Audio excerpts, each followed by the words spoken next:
what's your name, where are you from, and what's your question? My name is Janelle Slider, and I'm born and raised just outside of Seattle, Washington. And my question actually comes from my ladies' Bible study group that I was tasked with asking at the conference. And it's about Israel and the Temple Mount. Why are the Muslims still in control? And in light of everything that's happening in Israel, do you think that a move is going to be made to try to take control of that area back? Okay, first of all, we're still living in the times of the Gentiles. Remember that, okay?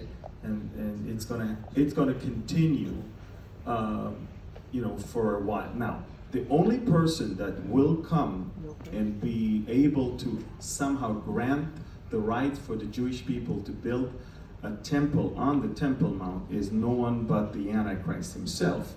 Not only that, once the temple is ready, he will actually demand to be worshipped as God in that temple of God, as 2 Thessalonians says. So I believe that until the Antichrist is coming, we are still to see Islamic dominance on the Temple Mount when it comes to the religion. Look, Israel controls it from a military security perspective.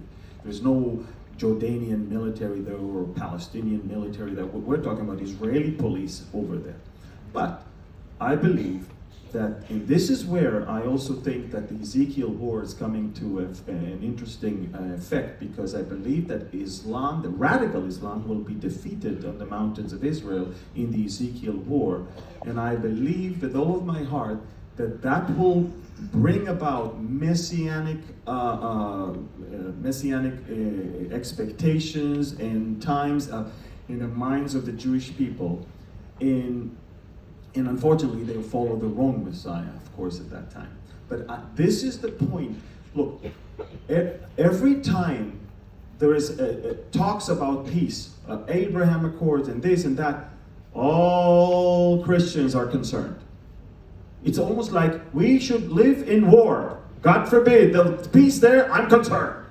Guys, the only peace accord you should be concerned about is the one that to begin with is not a peace accord, but it's a fake one by a fake Messiah for the purpose of course, destroying Israel.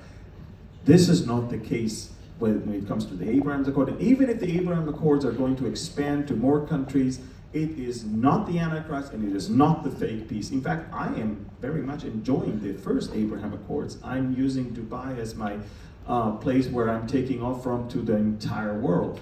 So, but when the Antichrist will show up, he's going to bring forth, he's going to come as a man of peace, remember? And he's going to lure the Jewish people. So far, even the most pro-Israel president in the United States, which is the current one, no one even dared to offer the Jews the option of building a temple on the Temple Mount. That's a red line nobody wants to cross.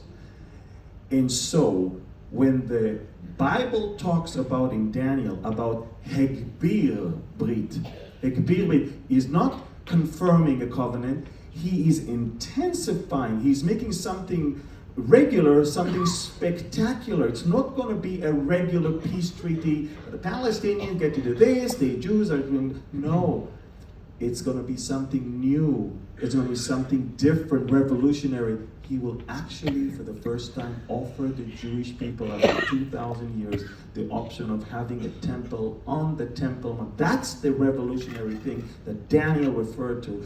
And that is the treaty that he's going to break, because once the temple is standing, he will walk inside and demand to be worshipped as God himself.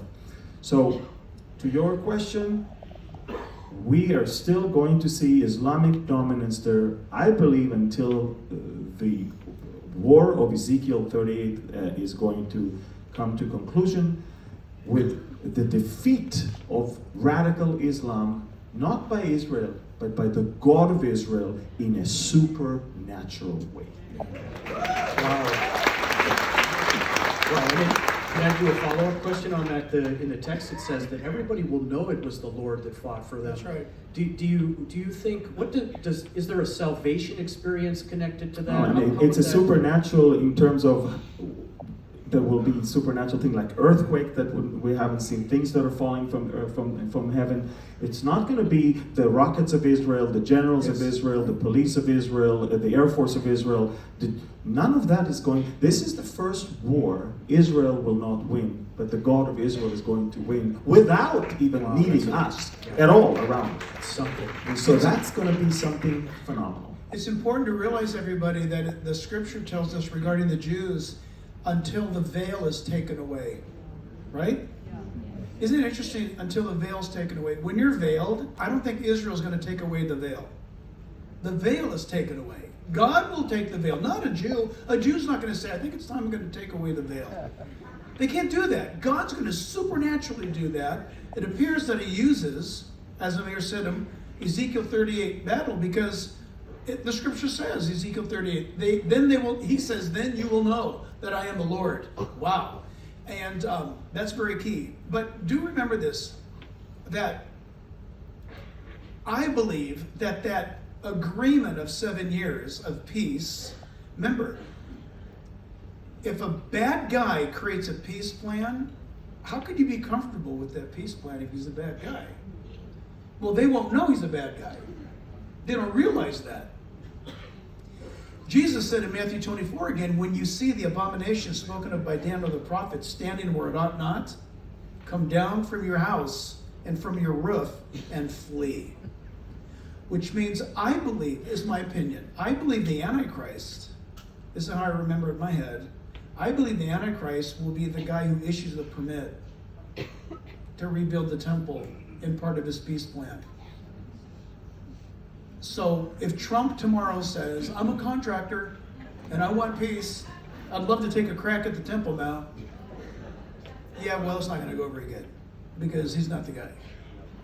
He can't be the guy. He doesn't qualify. So just remember that. In the first 3.5 years, how many people have told us, I'm a mid-tribber because the first 3.5 years is really wonderful. Time of peace. So are you crazy? Daniel, you'll never understand the book of Revelation unless you read the book of Daniel. It's impossible. Daniel tells us that he deceives the world with two things that everybody is thinking about right now. We were talking about America having a political and economic revival. Think of that micro version of that happening now in America. When this Antichrist character comes on the scene, Daniel says he's going to deceive the entire world with peace and prosperity. Not just America, the whole world. And when people have their money and it's quiet, apparently Satan will use that to deceive you. The first 3.5 years is judgment. All 7 years must be.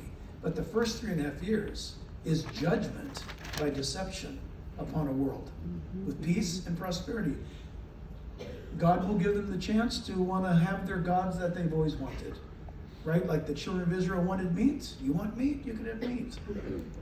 You want your God of peace and money? Here it is. Enjoy yourself for 3.5 years. But it's judgment. Make no mistake about it. First 3.5 years, as the entire 7, is judgment. Yeah, let's come right over here.